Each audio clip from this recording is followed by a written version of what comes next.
이 시간에는 그리스도인의 율법관 45번째 시간인데요. 예수께서는 왜 멜기세덱의 반차를 따르는 다른 제사장으로 오셨는가? 두 번째 시간을 갖도록 하겠습니다. 예수께서는 왜 멜기세덱의 반차를 따른 다른 제사장으로 오셨을까요?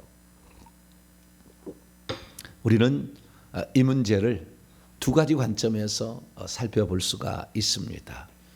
어제는 아론이 아무 문제가 없었다면 아론의 반차로 올 게 아닌가라는 거였죠. 그래서 아론은 예수님의 걸어갈 제사장과 대제사장의 길에 부족함이 있었다. 그래서 거기와 다른 별다른 제사장이 필요했었다라는 겁니다. 그 부분에 대해서 어제 제가 말씀을 드린 거고요. 그리고 오늘은 이제 그 근본적인 뜻을 이제 이렇게 말씀을 드리려고 합니다. 그래서 어제는 좀 소극적인 그런 이유를 말씀드렸다고 합니다. 오늘은 적극적인 이유, 그럴 수밖에 없고 그래야만 했었던 이유가 멜기세덱의 반차, 그러니까 반열의 차례를 따라서 제사장이 될 수밖에 없었던 그 이유는 무엇인가? 이 부분에 관하여 살펴보려고 합니다. 예수님이 제사장이 되시려면 구약의 예표로 따지자면 아론의 후손으로 좀 더 올라가면 레위 지파 사람으로 태어났어야 됐죠. 예수님 당시에 3개 지파만 살아 있었어요. 이스라엘의 지파가 12지파 가운데 3개 지파에는 나머지 다 없어졌어요. 제사장 지파인 레위 지파하고 그다음에 유다 지파, 베냐민 지파, 이 3개 지파만 살아 있었어요. 예수님 당시에. 이것은 BC 586년 남유다의 멸망 이후에도 계속 살아남아 있는 거죠. 원래는 BC 722년에 북쪽에 있는 10개 지파가 사라졌죠. 북쪽에 있었던 레위인들이 내려왔습니다. 남쪽으로. 그때가 히스기야 왕 때인데 남쪽으로 내려왔어요. 북쪽이 멸망했을 때 호세아 왕 때인데, 그래서 남쪽은 3개 지파로 이렇게 남아 있었는데 이 나라가 결국에 우상 숭배하다가 망했죠. 특별히 우리가 이 절기의 관점에서 본다고 한다면 희년을 안 지켰죠. 면제년 희년을 안 지켰죠. 하나님은 안 지키면 반드시 강제로 지키게 만드는 거거든요. 땅을 쉬게 하라. 6년하고 7년째를 쉬게 하라. 50년째 쉬게 하라 했잖아요. 안 쉬었잖아요. 그래서 땅이 휴경할 수 있도록 하나님께서 사람을 없애버리는 거예요. 그 땅에서. 하나님 법칙은 반드시 그대로 되는 거예요. 그래서 이 이스라엘 민족이 면제년을 안 지키는 거, 그 다음에 신년 안 지킨 것을 하나님이 다 지키게 합니다. 70년 동안 그 포로 생활을 하게 하고 나중에 돌아오지만 그 뒤로부터 독립국가를 세운 적이 없고 살다가 AD 70년에 완전히 멸망을 당했죠. 근데 어쨌든 이 이스라엘의 3개 지파만 살아남아 있었는데, 그러면 우리는 생각해 볼 수 있는 거예요. 뭘 생각해 볼 수 있느냐? 이 3개 지파 가운데 한 지파 사람이었을 거다. 예수님 당시의 사람은 다. 그래서 유다 지파의 그때 당시에 유명한 사람 우리 주 예수 그리스도라고 한다면, 베냐민 지파는 사도 바울이죠. 베냐민 지파는. 그다음에 제사장들, 그 제사장들은 그때 당시 제사장 살아남아 있는 것이죠. 그래서 우리가 이렇게 3개 지파인데요. 그럼 예수님은 유다 지파의 후손으로 온 거잖아요. 아브라함의 42대 손으로 온 거예요. 아브라함은 20대 손이에요. 아담부터 한다면 62대 후손으로 예수님이 오신 겁니다. 그래서 이 아담부터 치자고 한다면 33대 손이 다윗인데 그 다윗이 20대를 이어간 거 아니에요. 그래서 52대까지 이어갔는데 그때의 그 왕족이 20대까지 왕족이었던 거죠. 유다 지파가. 그래서 다윗 왕 때부터 왕이 된 거예요. 그전에는 왕이 아니었어요. 근데 그 왕족은 결국에 예수 그리스도를 위하여 왕족이 위에 있을 수밖에 없었어요. 왕, 왕이 태어나야 돼요. 우리가 찬송가에도 왕이 나셨도다. 고요한 밤 거룩한 밤 하듯이 왕이 오셨어야 돼요. 그 다음에 그런데 가장 중요한 것은 우리가 예수님이 또한 우리의 죄를 속죄하기 위하여 오셔야 돼요. 왕으로 오신 것은요, 왕으로 오신 것은 이 결국에 이 세상이 하나님의 나라가 아니었다는 거 아니에요. 통치 안 하고 오신 거, 하나님 통치하려고 온 거예요. 이 세상을 다스리려고, 왕으로 통치하려고 이 땅에 온 거죠.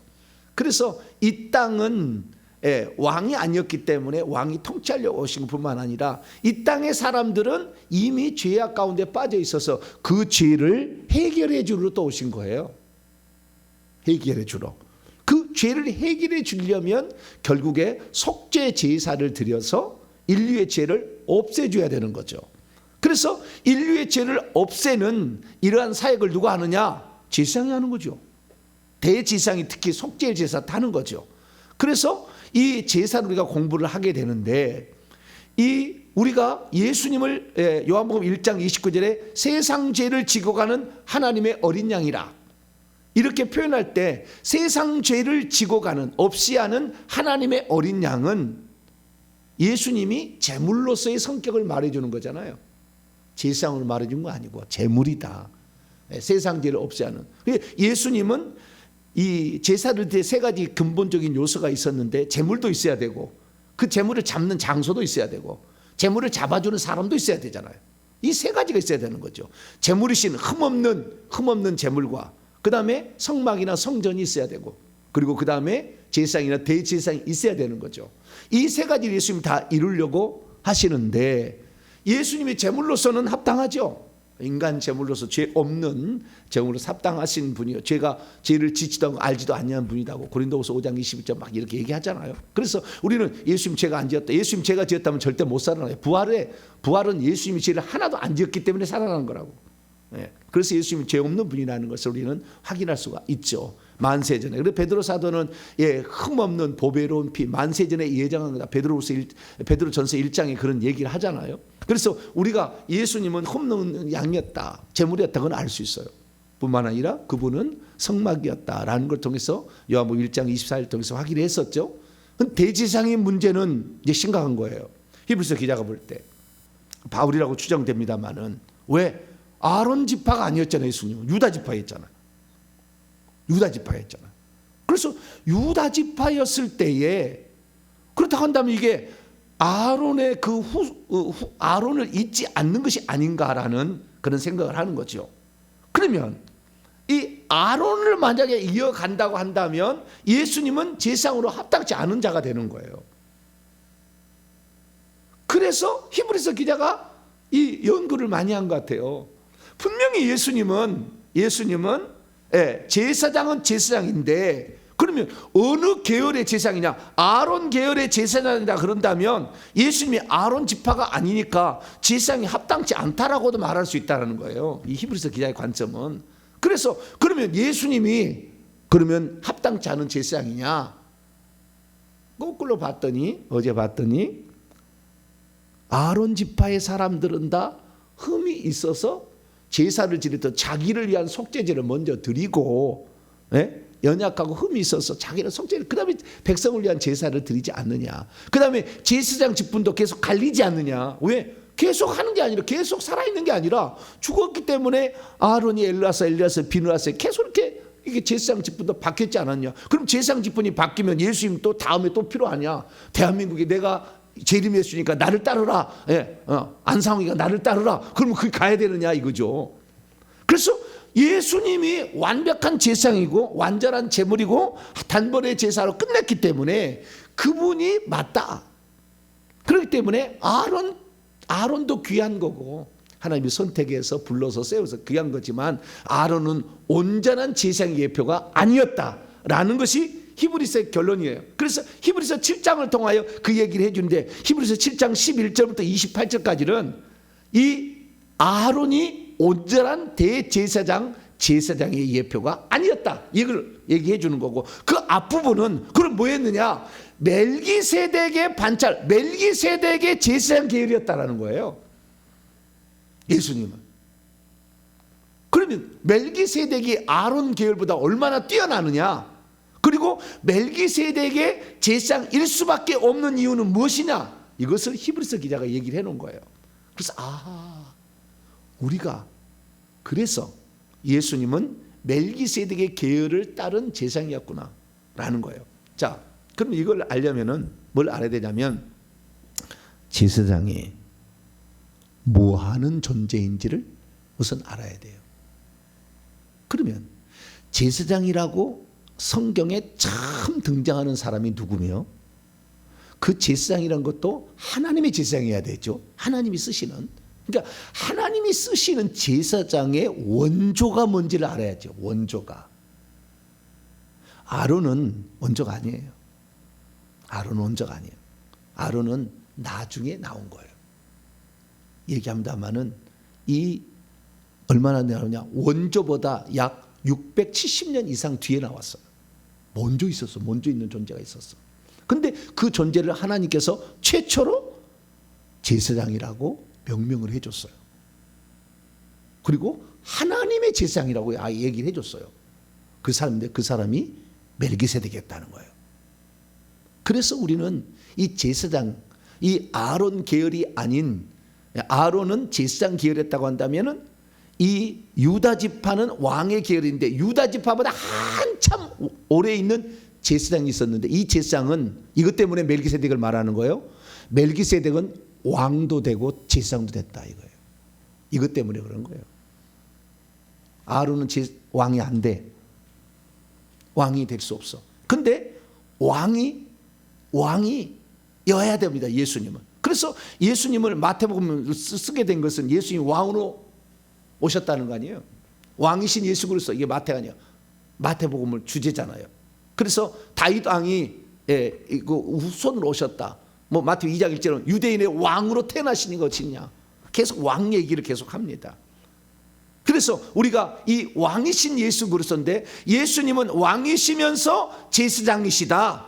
두 가지를 다 요한계시록 보면 예수님은 만왕의 왕 만주의 주이시고, 만왕의 왕 만주의 주이시고, 뿐만 아니라 그분은 일찍 죽임을 당한 어린 양이라고 나오잖아요. 그 보좌 앞에 서 있는 7뿔을 가지신 일찍 죽임을 일곱 눈이 일찍 죽임을 당한 어린 양으로 나오고, 그분은 옷을 입고 있는 것이 대제사장적 옷을 입고 나오잖아요. 그래서 우리는 요한계시를 통해서 예수님은 왕이시고 제사장이시다라는 걸 알 수가 있는데, 왕도 되면서 제사장도 될 수 있는 되었던 제사장이었던 최초의 사람이 누구냐? 멜기세덱이었다 이게요.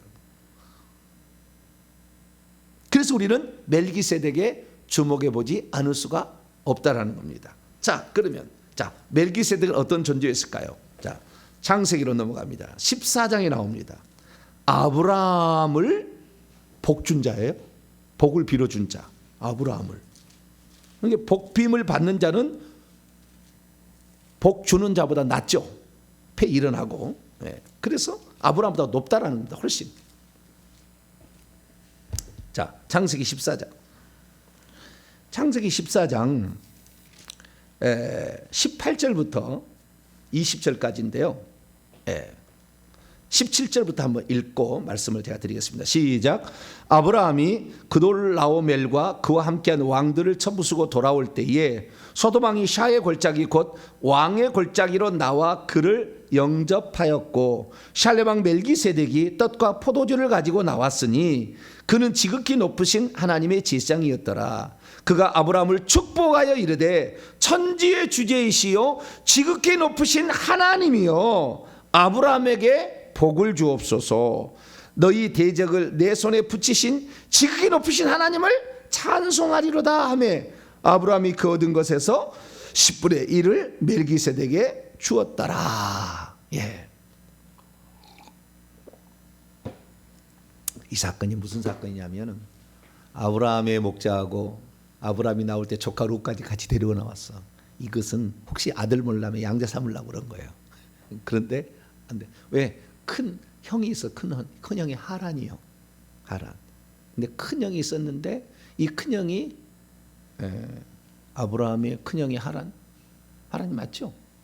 큰 형이 하란이었는데 그 하란이 아들을 낳았는데 롯을 낳았죠. 그 롯을 낳았는데 그 하나는 일찍 죽었기 때문에 이 롯을 데리고 이렇게 나왔어요. 그러다가 롯을 양자 삼으려니까 아니다. 하나님 그래서 보내라 그런 거예요. 보내라. 네가 네 자손을 내가 하늘의 별처럼 네 허리에서 난 자로 내가 하늘의 별처럼 바닷가를 모래처럼 많아서 이 가나안 땅을 기업으로 줄 거니까 보내라. 그래서 보냈어요. 그랬더니 롯이 가다가요 좋은 곳을 찾아갔는데 소돔 고모라 성까지 갔네.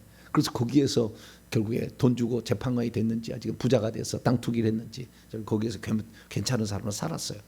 그런데 저 북쪽에 그돌라오물이라는 왕이 있었는데 이 네 명의 왕이 이 남쪽에 위치했던 그 소돔 고모라 아드마 스보임 벨라라는 요 5명의 그 왕들을 지배해서 조공을 늘 바쳤어요. 근데 어느 날 배반해서 12년 섬기다가 13년 때 배반해서 그돌라오밀이 위에 있는 북쪽에 있는 왕들이 쳐들어왔어요. 연합으로 쳐들어와서 싹 쳐들어가지고 이 뭐 샤의 골짜기 왕의 골짜기에서 막 진흙에 빠지고 막 그래가 자우지가 거기에서 이겨가지고 소돔과 고모라 성이 쳐들어가가지고 롯과 그의 사람들까지 다 그 노예로 붙잡고 재물 다 뺏어가지고 위로 갔다는 얘기를 누구 하나를 통해 사람이 알게 됐어요. 아브라함이. 그래서 아브라함이 그때 당시에는 헤브론에 거주했었는데 이 얘기를 듣고 집에서 길리은 자 318명을 거느리고 가가지고 또한 자기의 그 마므레라는 곳에 살고 있었잖아요. 헤브론에 거기 살고 있는 그 사람들 몇몇 사람들을 기용해가지고 가가지고 결국에 구출해 옵니다. 야반 기습 작전 해가지고 다 해서 구출해 갖고 옵니다. 그 구출하고 오는데 왕들 밑에 5명의 연합 왕들 중에서 소돔왕을 제한 나머지 왕은 죽은 것 같아요. 소돔왕만 마중 나와요. 어떻게 살아가지고 소돔왕이 마중 나오는데 그때 마중 나오는 사람이 하나가 더 있었어요. 샬렘왕 멜기세덱. 이 왕은 아래에 있는 5개 연합군의 왕은 아니에요. 그러니까 이 북쪽에서 내려다 보면은 샬렘도 있었고 그 다음에 헤브론도 있었고 밑에 내려와서 소돔 고모라 아드마 스보임 벨라이라는 이런 게 있었어요. 그래서 이 내려왔는데 언제부터 소식을 들었는지 샬렘 왕이 온 거예요. 왔는데 샬렘 왕이 뭐하러 왔느냐 봤더니 아브라함을 축복하러 온 거예요. 아브라함을 축복만 온 게 아니라 두 가지로 왔어. 아브라함을 축복하러 왔고요. 두 번째는 뭐냐? 아브라함에게 떡과 포도주를 공급하려고 왔어. 그러니까 배가 고픈 아브라함에게 먹을거리를 가지고 온 거죠. 근데 찬찬히 보게 되면은 이것이 제사장의 원조예요. 이것이 제사장의 원조. 제사장은 뭐 하는 존재냐? 제사장은 뭐 하는 존재냐? 제사장은 복을 비는 자예요. 자, 잠깐 복습을 잠깐 하겠습니다. 십계명은 도덕법이 하나고 우리 지금 의식법의 제사장법을 공부하고 있는데요. 제사장의 직무가 있는데 그중에 7가지 직무 가운데서 7번째 보면 백성을 축복하는 일 있잖아요. 민수기 6장 20절 여호와는 내게 복을 주시고 평강 주시기를 원하노라 쭉 하면서 하는 게 있잖아요. 백성을 축복하는 일하고 그 다음에 3번을 보게 되면 떡상이 있잖아요. 떡상. 그죠? 떡상에 떡을 진설하는 일이 있잖아요. 예. 이것은 제사장들 음식이 되는 것이고 2번 보면 제사를 지내는데 피 제사를 지내잖아요. 안으로 깊이 들어가면 피와 떡이 여기 나와. 떡과 피가. 잘 보셔야 돼요. 그 다음에 제사장만이 아니라 대제사장도 있는데 대제사장도 제사를 지내잖아요. 제사를 지내. 예. 제사를 지내는데 여기도 피가 이렇게 나오죠. 그리고 백성을 축복하는 일을 이렇게 합니다. 백성을 축복하는 일을. 그래서 제사장의 직무 중에 하나가 축복을 한다는 것이 아주 중요한 직무였다는 거예요. 원래의 직무가. 아주 중요한 직무가. 그러니까 잘 보면은요. 여러분 제사장의 직무가요. 제사를 드리는 것은 원래 있었던 것에 잘못돼 가지고 좀 나오는 것이지 원래 직무는 축복하는 일이었고 떡과 포도주를 공급하는 거예요. 원래는 그거였다는 거예요. 그런데 죄를 많이 지었기 때문에 제사의 직무가 아주 부각이 된 거예요. 그러니까 원래는 이거였는데 문제가 생겨가지고 이것을 해결하기 위해서 제사장의 직무를 많이 준 거라. 그러나 원래는 다시 이것으로 돌아가야 돼. 그래서 예수님께서 마태복음 26장에 보면은 돌아가시기 하루 전날 밤 예수님께서 떡과 포도주를 제자에게 나눠주잖아요. 성찬식을 한 거예요. 왜? 내가 원래 제사장이다. 이거 표현해 주는 거예요. 근데 우리는 그것을 유월절 식사를 하루 앞당겨서 성만찬으로 바꿨다고 생각하는데 틀린 건 아니죠. 틀린 건 아니지만 근본적인 뭐냐면 내가 제사장이다. 그 전날 그렇게 한 거예요. 전날. 그러니까 섬기는 제사장이에요. 섬기는 제사장. 그래서 섬긴다는 것을 좀 더 강조하기 위해서 제자들 발을 시켜줬어.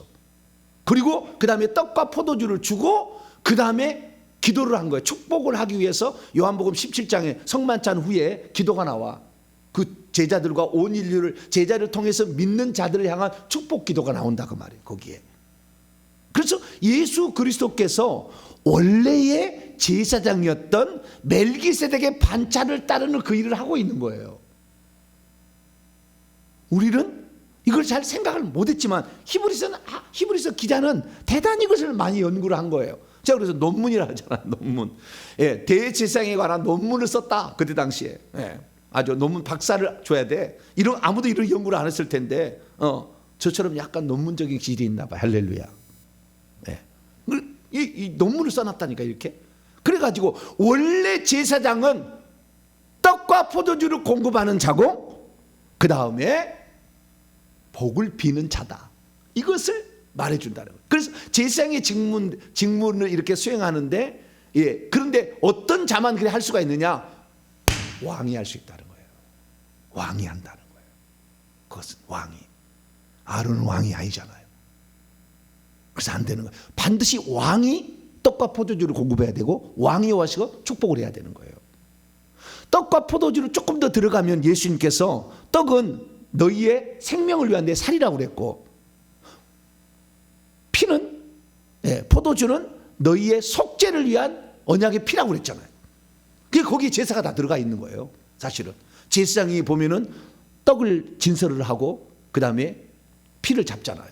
그러듯이 거기에 다 들어있었던 거예요. 그러니까 원래 의미가 뭐였느냐? 원래 의미는 제사장은 우리에게 생명을 공급해주고 죄를 사해주고 뿐만 아니라 우리를 복을 빌어주는 존재다.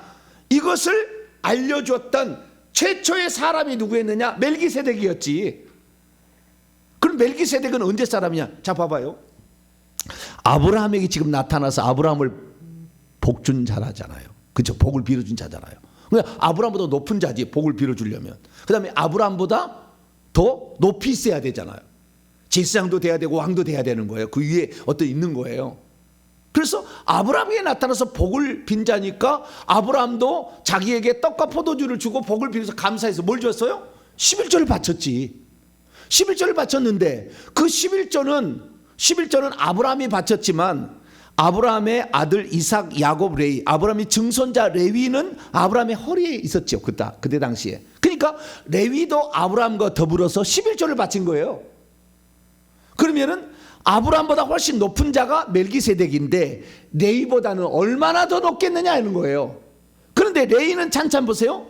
레위는 제사장으로 하나님이 세운 지파고 유다는 이 야곱이 나온 네 번째 아들 유다는 왕으로 세울 지파잖아요. 아직 되지는 않았어. 레위는 아론 그다음부터 6대 그러니까 3대죠. 레위가 고앗을 낳고 고앗이 아브람을 낳고 아므람이 아론을 낳았으니까 1대 2대 3대 레위의 3대 후손이 아론이잖아요. 아론 때부터 제사장은 시작이 됩니다. 왕은 아직 시작 안 돼. 다윗부터 시작돼. 한참 넘어가. BC 1040년에서 970년까지 살았잖아요. 1010년부터 970년까지 왕을 했어. 다윗이. 그러니까 이 아론보다는 500년 약간 뒤에 사람이 지금 왕은 나중에 나와요. 유다 지파의 후손으로 왕은 나중에 나오는데 이 씨가 어떻게 해요? 아브라함의 증손자인 셋째 아들이 레위고 넷째 아들이 유다요. 이것이 아브라함 속에 이미 있었어. 그러니까 아브라함은 자기의 후손으로 왕도 가지고 있고 제사장도 가지고 있어요. 선지자는 임시직입니다. 이건 임시직이에요. 둘이 중요한 거예요. 왕이 중요하고 제사장이 중요한 겁니다. 예, 메시아가 두 가지 중요한 거예요. 그래서 천국에 가면 왕직하고 제사장직은 영원히 계속 있어요. 그 직분이. 선지자직은 필요 없어. 그래서 천국에 가면 설교 안 해. 그러니까 여러분 천국에 가서 예배 드릴 때 설교 생각하지 마세요. 지금 많이 들으시라고. 할렐루야. 천국 가면 설교 안 한다니까. 다 알아버려. 다 아는데 네가 누군지 다 아는데 그냥 다 알아버리는데 그냥 알아버려 다. 그래서 천국 가면은 예배 드리기는 드리지만 절대 설교가 없어요. 그러니까 그 제사도 안 드리고 설교도 안 드릴 거니까 지금 열심히 이렇게 말씀을 드려야 돼. 밤이고 낮이고 듣는 사람이 한둘이 아니에요. 제가 설교를 600편을 올렸거든요. 그러니 얼마나 많겠어요.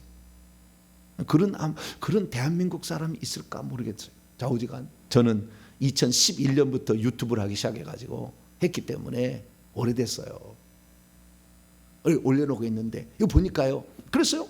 여기 보니까 아브라함을 복을 주었는데 아브라함의 증손자로서 레위 유다 제사장과 그 다음에 왕직의 선조가 거기 있어서 선조가 이 사람이 아브라함 씨로 있어서 허리 속에 있어서 그러니까 아브라함이 그때 왕을 경배한 거예요. 멜기세덱을. 그 다음에 제사장도 경배한 거지. 경배가 아니라 뭡니까? 11절을 바친 거지. 복됨을 받은 거예요. 그래서 이 아브라함보다 훨씬 멜기세덱이 뛰어나다는 거예요. 그럼 멜기세덱은 누굴까요? 자, 조금 더 공부를 해봅시다. 우리가 족장들의 영대기를 보면은 나중에 다운로드를 받아서 보세요. 그때는 보이겠지만 잘 보여요, 안 보여요? 잘 안 보이죠. 희미하게 안 보입니다. 족장들의 이야기는 되게 희미해. 그래서 잘 안 보이니까 나중에 다운로드를 받아서 보시기 바랍니다. 그중에 일부만을 가져왔는데요. 자, 아브라함 BC로 따지면 주전 2166년에 태어났습니다. 아브라함이. 그래서 175세를 살았어요. 그런데 이 아브라함이 말이죠. 우리는 저 노아 있잖아요. 노아는 아담의 10대 손이고 아브라함은 20대 손입니다. 그럼 노아하고 아브라함은 같이 안 만났을까라는 생각을 해보게 되는데 여기 도표는 만났다라는 거예요. 만났다. 만났어요. 아브라함이 노아를 만났어. 몇 년을 같이 살았냐면요. 58년을 같이 살았어요. 뭐라고요? 58년을 같이 살았어. 그러니까 노아로부터 말을 들었을까요? 안 들었을까요? 뭔 말을? 들었겠죠. 노아로부터. 근데 노아가 홍수 나기 직전에 아담이 죽어요. 그 전에. 그랬기 때문에 노아가 아담을 직접 본 적은 아니지만 노아도 윗대로부터 다 얘기를 들었던 거예요. 그래서 노아가 아브라함에게 얘기를 해줄 수 있었을 거라고 추정이 됩니다. 근데 지금 멜기세덱이 누구냐라는 것일 때 멜기세덱은 하나님의 제사장으로 있다고 얘기했잖아요. 그죠? 지극히 높으신 하나님의 제사장이었더라라고 창세기 기자가 모세가 하나님께 감동을 받아 써놨어. 그러면 축복을 하는 자는 누구였느냐? 우리가 구약시대의 역사를 보게 되면 축복을 할 수 있는 자는 족장이었어요. 족장. 누가요? 족장. 그래서 이 에서와 야곱이 자기 아버지 족장이 이삭으로부터 축복을 받으려고 했는데 야곱이 쌍둥이였는데 자기가 축복을 받으려고 해가지고 팥죽 한 그릇으로 우선 사고 어머니하고 둘이 짜가지고 염소 새끼 요리해가지고 가져왔습니다. 애씁니다. 아니 네 목소리는 야곱인데 어떻게 여기다 양털을 발라가지고 와가지고 이렇게. 이삭이 그때만 눈이 흐렸대요. 나중에 눈이 좋아져서 오래 살아. 그때만 하나님 눈을 흐리게 해가지고 축복하려고 다 그런 거니까 그러니까 눈이 안 좋을 때는 하나님이 할 일이 있는 모양이다 생각하셔야 돼. 이렇게. 그때만 눈이 안 좋았어. 그런데 축복을 해버렸네. 그 축복을 받기 위해서 야곱은 일평생을 가장 중요하게 여긴 거예요. 이것이 족장들의 이야기입니다. 여러분 하나님의 말씀을 듣고 내가 천국에 축복받은 주인공이 되리라 그런 열정을 품게 되길 축원합니다. 그런 자들이 그렇게 차지하는 거예요. 그래서 야곱이 비록 올바른 방법은 아니었지만 장자권을 이어받고 장자의 축복을 받는 것은 매우 잘한 거다라고 성경 우리에게 말해주잖아요. 그래서 이 장자의 축복을 받는 것은 매우 큰 축복입니다. 축복인데요. 그것은 뭡니까? 족장들은 아직 제사장이 세워지기 전까지는 족장들이 제사장이 일을 한 거예요. 그래서 아브라함이 제단을 쌓고 하나님께 제사 드리잖아요. 그 다음에 복을 빌잖아요. 그렇죠? 아브라함이 그랬다. 가는 곳마다 여호와 제단을 쌓고 하나님께 경배. 이삭도 제단을 쌓고 그랬다. 야곱도 제단을 쌓고 그 다음에 하나님께 경배 제사를 드리고 그 다음에 자식들에게 복을 비는 거예요. 그러니까 이 복을 빌어줬던 하나님의 제사장은 누구일 가능성이 많은 거예요? 아브라함의 윗대의 족장이었겠죠. 그 사람은 가능성이 많아요. 가능성이. 그러면 누구였을까요? 누구였을까? 근데 놀라운 사실이 하나 발견되게 되는데요. 야살의 책이라는 책이 있어요. 야살의 책. 저희게 홈페이지 자료실에 들어가면 있습니다. 야살의 책을 다운로드 받으세요. 그래서 다운로드 받을 수 있으니까. 야살의 책은 삼국유사와 같은 야사예요. 야사. 근데 도움이 될 만한 자료들이 많이 나와. 거기 보면은. 그래서 어떤 것을 풀지 못할 것은 거기 보면 좀 도움이 돼요. 거기 보면은요, 이 창세기 14장의 사건을 써놨어. 뭐라고 써놨느냐? 야살의 책 16장 11절 12절에 이렇게 써놨어요. 예루살렘 왕 아도니세덱, 누구라고요? 아도니세덱. 어디서 들어본 것 같죠? 여호수아 10장에 나와. 나중에 얘기하겠습니다. 예루살렘 왕 아도니세덱, 즉 셈이, 여기 셈은 11대 아브라함의 9대 조상인 셈이에요. 셈.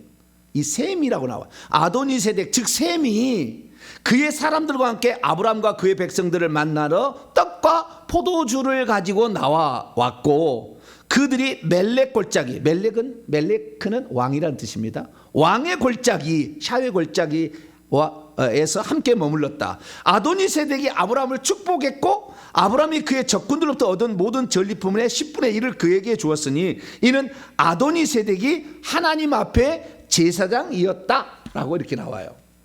어디에? 야살의 책에. 그래서 제가 생각을 해봤어요. 이게 과연 옳을까? 맞는 것일까? 생각했더니 맞을 확률이 매우 높더라. 왜? 족장 시대는 족장이 제사장 역할을 했어요. 제사도 드리고 후손들에게 복을 비는 일을 했기 때문에. 그래서 우리는 이 셈이라는 걸 찾아보게 되는데요. 이 셈은 아브라함부터 치자면은 9대 조상이죠. 아브라함은 셋째 아들인데요. 데라 아버지, 할아버지는 나홀, 수룩, 루, 벨렉, 에벨, 셀라, 아르박삭, 그 다음에 셈까지 가니까. 근데 이 셈이 말이죠. 요 도표를 보게 되면 셈하고 아브라함하고 같은 시대에 살아요. 셈은 448년을 삽니다. 약 500년을 살아요. 근데 이 500년을 살았던 이 셈이 아브라함이 죽고 35년을 더 살아요. 누가요? 아브라함이 175세에 죽었는데 죽고 나서도 몇 살까지 더 산다? 35년을 더 산 사람이 누구요? 셈이요, 셈. 그러니까 셈일 가능성은 매우 높아. 이 추정을 딱 해보면, 나이 계산을 해보면. 그래서 셈이고, 셈이 아주 믿음이 좋은, 셈의 하나님을 찬송한다 하잖아요. 셈함 야벳이 있을 때 그 셈. 그래서 이 셈의 하나님을 찬송한다. 셈은 하나님의 제사장일 가능성이 매우 높아요. 아닐 수도 있으나 좌우지간 매우 높은 그런 후보군에 속한다. 왜? 그 전에 역사가 그걸 말해주기 때문에. 그래서 우리가 이 족장 이야기를 이렇게 해보게 되면 그 아브라함의 또 6대 후손으로 아론이 나오잖아요.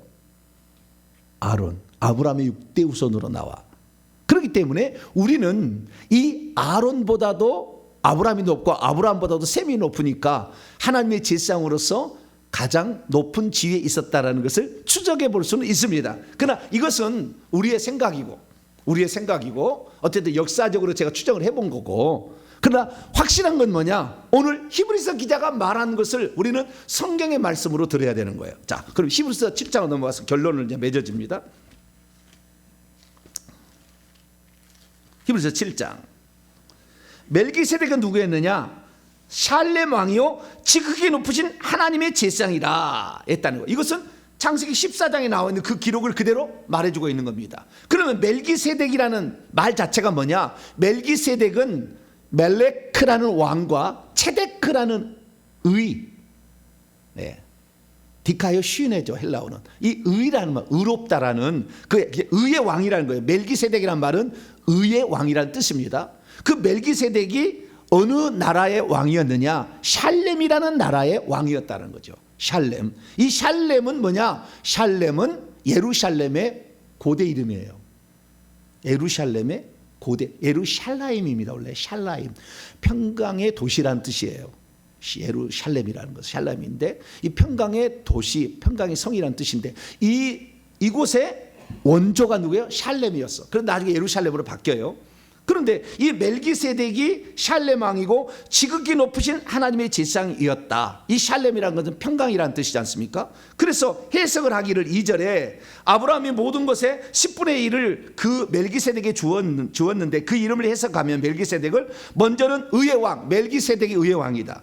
그 다음에는 샬렘 왕이니, 샬렘 왕이라는 건 평강의 왕이니 곧 평강의 왕이요. 그래서 우리는 히브리서 9장 6절에 이는 한 아기가 우리에게 낳고 한 아들을 우리에게 주신 바인데 그의 이름은 기묘자의 모사라 전능하신 하나님 영존하신 아버지 평강의 왕이라 할 것입니다. 그래서 예수님이 평화의 왕이 오셨다고 우리가 늘 그 탄생할 때 얘기할 듯이 예수님은 평화의 왕으로 이 땅에 오신 거예요. 샬롬의 왕으로. 예, 악과 이런 것에 온 거예요. 근데 그분은 의라는 것은 뭡니까? 그분이 죄를 처리해서 피 흘려 죽으심으로 우리에게 의로움을, 그래서 칭의를 주려고 왔다. 이것을 그대로 표현해 주고 있는 거예요. 그런데 이 아도니세덱이라는 것을 왜 그러면 야살의 책에 썼을까? 뭐 여호수아 10장에 나오는데 여호수아 9장에 보면 기브온 족속이 거짓말로 해가지고 자기들이 살아나는 일이 있어요. 그것은 이 남부지방 쪽에 위치한 가나안 족속의 한 히위 족속의 부류가 기브온 족속인데 기브온 족속이 그렇게 자기만 살겠다고 이 가나안 족속의 연합체를 떼어버리고 자기만 가서 아부에 가서 살겠다 해가지고 그 옆에 있는 이 왕들이 샬렘 왕부터 시작해가지고요. 그때 예루살렘 왕이 있었는데 그 5개 부족 가운데 하나가 예루살렘 왕이었어요. 그 사람이 아도니세덱이었어요. 그래서 이 기브온 족속을 죽여버리려고 쫓아오니까 이 소식을 기브온이 여호수아에게 알리고 여호수아가 군대가 와서 쳐가지고 이들을 다 죽여. 그래서 막게다 그래서 다 죽이고 끝났다는 내용이 여호수아 10장에 나와요. 근데 그 중에 대표자가 이 기브온 족속을 치려고 했던 그 가나안 자기 족속이 배반했으니까 그 족속을 치려고 했던 이 예루살렘 왕을 누구라 그러냐? 아도니세덱이라고 나와요. 여호수아 10장 1절 이하 읽어보게 되면. 그러면 아도니세덱은 뭐냐? 아도나이에다가 체데크예요. 아도나이는 주라는 말입니다. 체데크는 뭡니까? 의예요. 의의 주라는 말이에요. 예수님은 만왕의 왕이요 만주의 주예요. 예수님은 만왕의 왕, 만주의 주예요. 그래서요, 이 만왕의 왕이라는 것이 만왕의 왕이라면은 왕이 멜기세덱이라 하는 것이고 만주의 주라고 할 때는 아도니세덱이라 하는 거예요. 그래서 이 아브라함 때보다 약 500년 뒤에 한 600년 더 뒤에 있었던 여호수아 사건은 진짜 원래 샬렘 왕이 멜기세덱이었음을 증거해주는 강력한 표적이야. 왜? 그때는 왕이라고 불렀지만 지금은 주라고 불리잖아요. 멜기세덱, 아도니세덱이니까. 그래서 만왕의 왕 만주의 주라는 이 예수님을 표현하는데 아주 적합해. 그런데 이 아브라함 당시에 멜기세덱은 진짜 하나님의 제사장으로서 셈은 끝까지 갔지만 그의 후손들이 배반해서 하나님을 떠났어. 그래서 아도니세덱 그때는 이미 가나안 족속하고 섞여 살아가지고 그쪽 사람이 돼버린 거예요. 그래서 멸망받을 수밖에 없었어요. 그러나 셈은 그렇지 않았다라고 추정해 볼 수 있습니다. 우리는 그래서 여기 사실을 통해서 알 수 있게 되는 것은 이 예수님의 조상으로서 축복을 하러 왔고 떡과 포도주를 공부할 수 있는 그의 조상인 셈일 확률은 매우 많다. 그런데 아니어도 상관은 없다. 중요한 건 뭐냐면 복을 빌었고 떡과 포도주를 준 건데 그 사건을 그대로 예수님이 실행하기 위해서 이 땅에 오신 거다. 그렇기 때문에 예수님은 멜기세덱의 반차를 따르는 제사장이었다. 원조였다. 아론보다 훨씬 선조로서 살았던 원조였다라는 사실을 말해주고 있는 것입니다. 더욱 이 히브리서 기자가 해석하기를 7장 3절입니다. 아버지도 없고 어머니도 없고 족보도 없고 시작한 달도 없고 생명의 끝도 없어 하나님의 아들과 닮아서 항상 제사장으로 있느니라. 왜냐하면 갑자기 출현하잖아요. 창세기 10장에 보면 그가 누군지 소개하지도 않아. 샬레방 멜기세덱가 나와. 그래서 아버지도 없고 어머니도 없고 족보도 없고 시작한 달도 없고 생명의 끝도 없다. 이건 뭡니까? 예수님이라는 거잖아요. 이 말은 예수님은 족보가 없잖아요. 그 하늘의 족보로부터 따지니까 실제적으로는 족보가 없는 거잖아요. 예? 하나님의 아들로 바로 왔으니까. 예. 굳이 인간으로 치자면은 족보가 있지만 하나님으로서는 족보가 없잖아요. 예. 그래서 이 예수님을 표현하는 것이기 때문에 이 멜기세덱은 갑자기 출현해서 복을 주고 떡과 포도주를 주었기 때문에 예수님을 표현해 주기 위한 가장 확실한 예표다. 히브리서 기자는 거기까지 나간 거예요. 그래서 셈이 아니어도 상관없다. 제가 봤을 때는요, 예수님이 샬렘 왕을 대신 썼을 가능성이 높아요. 구약에 아직 오지 않았던 그럴 가능성도 이게 얘기할 수 있다. 그 정도로 우리는 이 사건을 볼 수가 있다. 정리합니다. 그래서 우리는 이 예수님께서 왜 멜기세덱의 반차를 따르는 제사장이 될 수밖에 없었느냐? 왕도 되고 제사장도 되는 이 두 가지를 동시에 가지고 있는 예표는 멜기세덱이 되지 아론은 안 된다. 아론은 제사장 후계 계열이다. 레위 계열이다. 유다 계열도 있잖아요. 그리고 둘 다를 다 표현하려면 멜기세덱만큼 완전한 표현을 가진 자가 없기 때문에 히브리서 기자는 예수님은 멜기세덱의 반차를 따는 제사장, 그래서 복도 빌고 떡과 포도주도 갖다가 예수님 성찬식 때 썼다라는 것을 말해 준다는 것입니다. 그리고 우리는 그래서 오늘 제사장을 생각할 때, 그래서 제사장은 따라서 해보세요. 결론입니다. 제사장은요, 임시직이었다. 원래는 아니었는데 임시로 왔다가 사라진 거예요. 그러면 주님 뭘 주려고 하느냐? 우리에게 떡과 포도주를 주려고 하신 그분이다. 그리고 우리가 복을 빌려고 하는 분이다. 우리 하나님은 바로 이런 거다. 예수님은 그래서 떡과 포도주를 공급하고 축복 기도를 하시고 가셨다. 그래서 우리가 이 예수님을 믿는다는 것은 우리는 하늘의 영원한 생명을 받을 수 있고 우리의 죄라도 예수의 피로 다 용서를 받을 수 있으며 하나님 우리에게 축복해 주시는 그런 분을 우리는 모시고 있는 거니까 우리는 영원히 예수님을 멜기세덱과 같은 왕과 제사장으로 믿어서 그분이 주시는 이 놀라운 풍요의 축복을 저와 여러분이 계속해서 누리며 사는 복된 자가 되기를 간절히 바랍니다. 그러고 가신 하나님 감사합니다. 멜기세덱을 통하여 우리에게 하나님의 하늘의 놀라운 비밀들 알려주신 감사합니다. 예수님 멜기세덱이었던 것은 그분이 왕도 되고 제사장도 되는 이 두 가지를 다 행할 수 있는 것고 우리를 위한 하나님의 근본적인 목적을 설명해 주는 가장 귀중한 예표였기 때문입니다. 주여 우리를 위해서 기꺼이 떡과 포도주를 주시고 우리의 복을 빌어주신 우리 주 예수 그리스도만을 영원한 우리의 왕, 우리의 제사장으로 섬기는 저희들 되게 해 주시옵소서. 우리 주 예수 그리스도의 이름으로 기도하옵나이다. 아멘.